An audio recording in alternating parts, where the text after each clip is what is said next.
UMC, pemain semikonduktor Taiwan yang sering luput dari sorotan, tapi punya peran penting di rantai pasok global. Banyak orang hanya mengenal nama besar seperti TSMC atau Samsung, padahal UMC punya sejarah panjang sebagai salah satu foundry tertua di dunia. Di video ini, kita akan membahas siapa sebenarnya UMC, bagaimana kinerja keuangannya, serta peluang dan tantangan yang dihadapi di tengah persaingan industri chip global.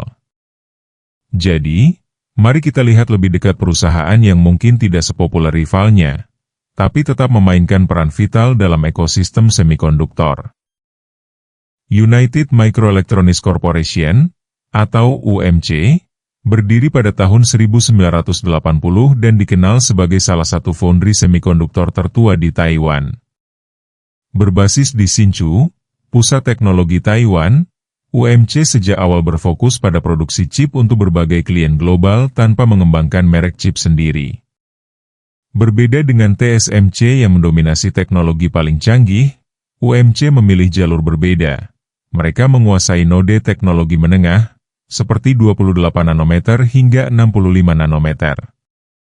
Segmen ini mungkin tidak seprestisius teknologi mutakhir, tetapi justru menjadi tulang punggung bagi chip otomotif, perangkat IoT, dan elektronik konsumen yang membutuhkan volume besar dengan biaya lebih efisien. Dengan strategi ini, UMC menempatkan dirinya sebagai pesaing TSMC di ranah mid-node, sekaligus menjaga relevansi dalam rantai pasok global semikonduktor. UMC menjalankan model bisnis sebagai pure play semikonduktor foundry. Artinya, mereka tidak memiliki brand chip sendiri, melainkan fokus sepenuhnya pada produksi chip untuk klien. Strategi ini membuat UMC menjadi mitra manufaktur bagi berbagai perusahaan teknologi global. Beberapa klien utama UMC antara lain MediaTek, Broadcom, dan Qualcomm, nama-nama besar yang membutuhkan kapasitas produksi stabil untuk chip smartphone, jaringan, hingga perangkat IoT. Dengan posisi ini, UMC berperan sebagai tulang punggung industri, menyediakan volume produksi yang besar di node teknologi menengah, tanpa harus bersaing di ranah branding produk akhir. Model bisnis ini memungkinkan UMC menjaga relevansi di rantai pasok global, sekaligus menempatkan dirinya sebagai pemain penting di segmen mid-node semikonduktor. Kedepan, UMC menyiapkan strategi untuk memperkuat posisinya di industri semikonduktor. Fokus utama mereka adalah investasi kapasitas baru di teknologi 28 nanometer, serta pengembangan specialty teknologi seperti power management dan radio frekuensi, RH. Langkah ini bertujuan untuk memenuhi kebutuhan pasar yang terus berkembang, terutama di segmen otomotif, perangkat IoT, dan aplikasi komunikasi. Selain itu, UMC juga berupaya melakukan diversifikasi klien secara global, agar tidak terlalu bergantung pada satu pasar atau satu jenis produk. Namun, strategi ini bukan tanpa tantangan. Margin bisnis foundry relatif tipis, persaingan harga semakin ketat, dan kebutuhan investasi untuk memperluas kapasitas produksi sangat besar. Meski begitu, peluang tetap terbuka lebar. Permintaan chip untuk kendaraan listrik, jaringan 5G, dan perangkat IoT terus meningkat, dan UMC berada di posisi yang tepat untuk menangkap pertumbuhan tersebut. Dengan fokus pada mid-node dan teknologi khusus, UMC berusaha menjaga relevansi sekaligus memperkuat perannya dalam rantai pasok global semikonduktor. Sekarang kita melihat sebagian kecil dari rasio keuangan UMC, tahun fiskal 2025 dan 2024. Memasuki tahun fiskal 2025, UMC mencatat penurunan margin dibanding tahun sebelumnya. Gross margin turun dari 32,57% di tahun fiskal 2024 menjadi 29,01% di tahun fiskal 2025. Apa arti angka ini? Gross margin menunjukkan seberapa besar keuntungan kotor yang diperoleh perusahaan dari setiap dolar penjualan setelah dikurangi biaya langsung produksi, seperti bahan baku dan tenaga kerja. Dengan kata lain, jika UMC menjual chip senilai $100, maka di tahun 2025 mereka hanya menyisakan sekitar $29 sebagai laba kotor, turun dari $32 di tahun 2024. Penurunan ini mencerminkan adanya tekanan harga di pasar semikonduktor dan kenaikan biaya produksi, sehingga porsi keuntungan yang bisa dipertahankan perusahaan menjadi lebih kecil.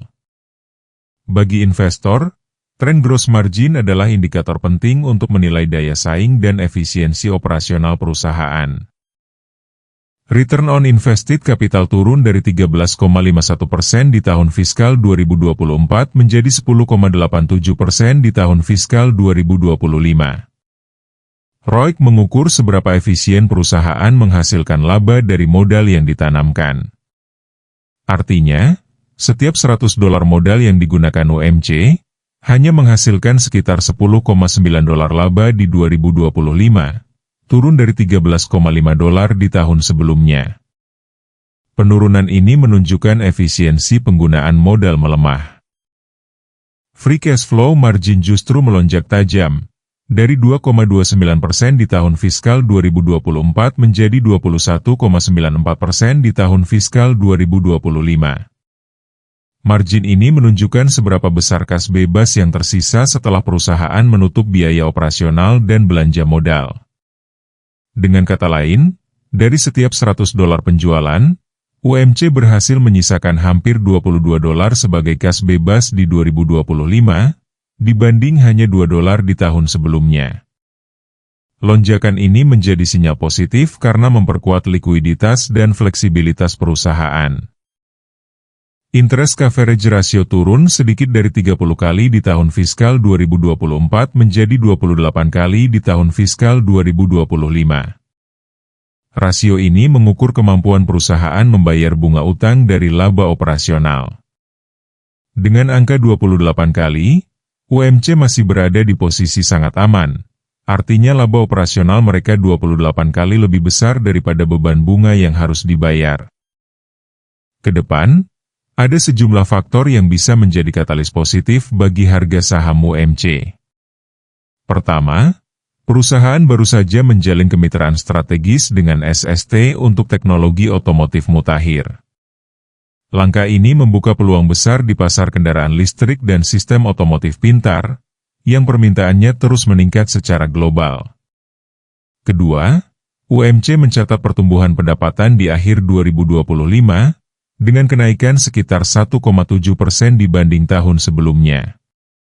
Meski terlihat moderat, tren ini menunjukkan bahwa permintaan chip di segmen mid-node tetap solid, terutama untuk aplikasi otomotif, IoT, dan consumer electronics.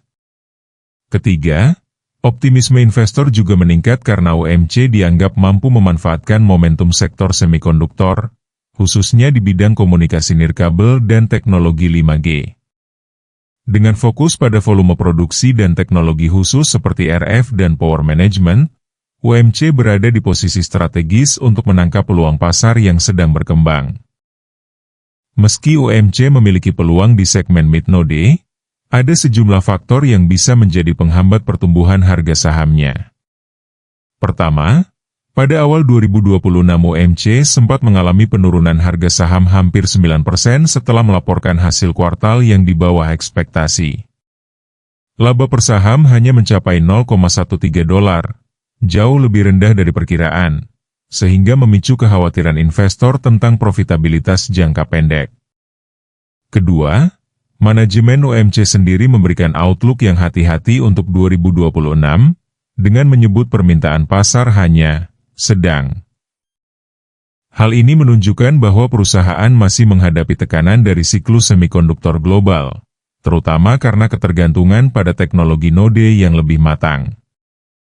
Ketiga, risiko eksternal juga cukup besar. Penyesuaian inventory industri dan kondisi makroekonomi global dapat memperburuk volatilitas permintaan chip. Selain itu, faktor geopolitik Taiwan-Cina tetap menjadi ancaman yang bisa mengganggu rantai pasok dan menekan sentimen investor. Dengan kombinasi earnings miss, outlook hati-hati, dan risiko eksternal, UMC menghadapi tantangan yang bisa menahan laju penguatan harga sahamnya dalam jangka pendek. Sekarang kita melihat valuasi saham UMC, di mana fair value-nya berada di kisaran $6,67.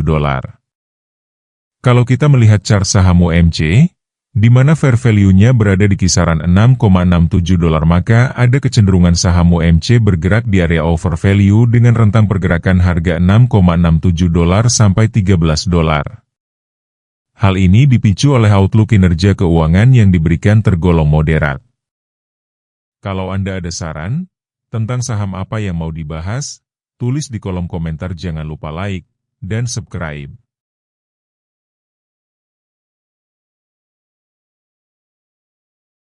Terima kasih sudah menonton.